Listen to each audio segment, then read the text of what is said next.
Hey everyone, welcome to the Game Week 14 review video. This was a really quick turnaround starting Tuesday. A couple of games finished it off today, and we go again tomorrow to start Game Week 15, which is the last game week before we break for the World Cup.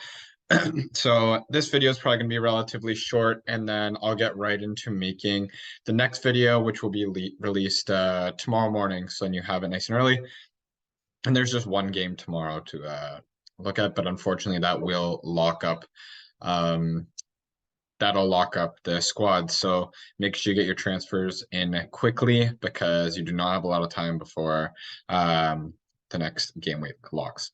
So looking at the game week, kind of similar to last week, not a whole lot of attacking returns.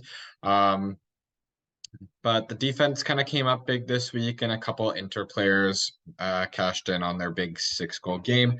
Di Gregorio got 3 points, same with Falcone, so it didn't really matter which one. Unfortunately, Felipe Anderson was not the one that scored for Lazio, so that kind of ruined not only a clean sheet, but I didn't get a goal there.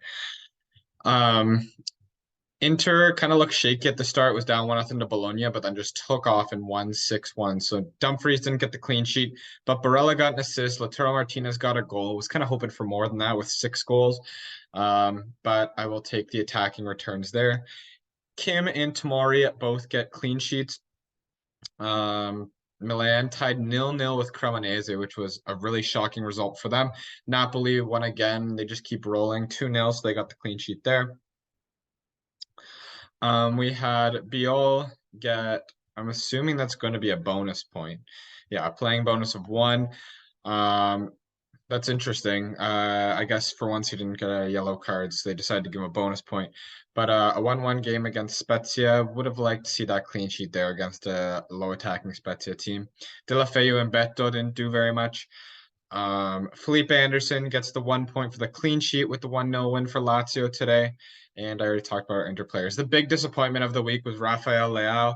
I don't even think he made it to 60 minutes. Yeah, he didn't make it 60 minutes, and he got booked. So anything times 0 is 0 for those that are learning math. And that's what I get from my captain. Not a whole lot on the bench that could have made it better. Arnautovic has been very disappointing recently. Gigi originally had as part of my starting lineup. He didn't play, which was frustrating as well because Torino got the clean sheet, so that really sucked. And yeah, that's kind of how this week went. It, despite being above the average, does put me down below the top. All right, I'm out of the top 1,000 again, which is frustrating. Out of the top 10 in the Forged and Fire League. We still have Team Napoletano 32 points ahead of Milan Wolves. And Dumfries of Lorenzo is taking that third spot. And then there's a tiny bit of a drop off before we start getting down. But it's still top 10, still within 100 points. Actually, we almost have the first page is about 100-point spread right now. So still lots of time. It's really hard to call these last few game weeks being double game, or not double game weeks, but midweek game weeks, because you got that team rotation. Leao didn't start didn't start the game, which is why he got the 1 point. It was a sub-in point, and then he got a yellow after that. So it sucks because sometimes facing these weaker teams, these big teams don't start their big guns. But those are generally the ones that were captaining. So a little bit of risk there that did not pay off for me. As far as best score of the game week, Fishtown Calcio. We have a really weak back line, but I guess up front was firing on all cylinders. Zapata, Jovic, Abraham, Lozano, and Malinovsky also getting attacking returns. So very offensive heavy team there that scored the most points in our league. As a runner-up for that, actually, I guess they were tied on points. So Boca Sa Sokoka. Let me know how that pronunciation was. It's 59 because he took a 4-point hit. And instead, he does have some defensive returns here with Merritt and Danilo, Barella with the assist. And then consistency along, actually, Osimhen didn't get an attack return, that doubled 3.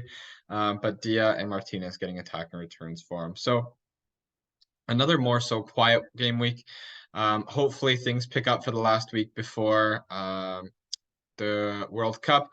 One thing that I do just want to point out is be careful of your big hitters playing this upcoming week. I am sure countries may have been in contact with clubs saying, make sure my players aren't getting injured. So the heavy hitters of Serie A, I don't know, we might not see them this week. Just something to keep in the back of your mind. But anyway, that'll be it for this one. I'm going to start making the team selection video right now as well, and that'll be posted early in the morning. Take care, have a good night, and I'll see you soon.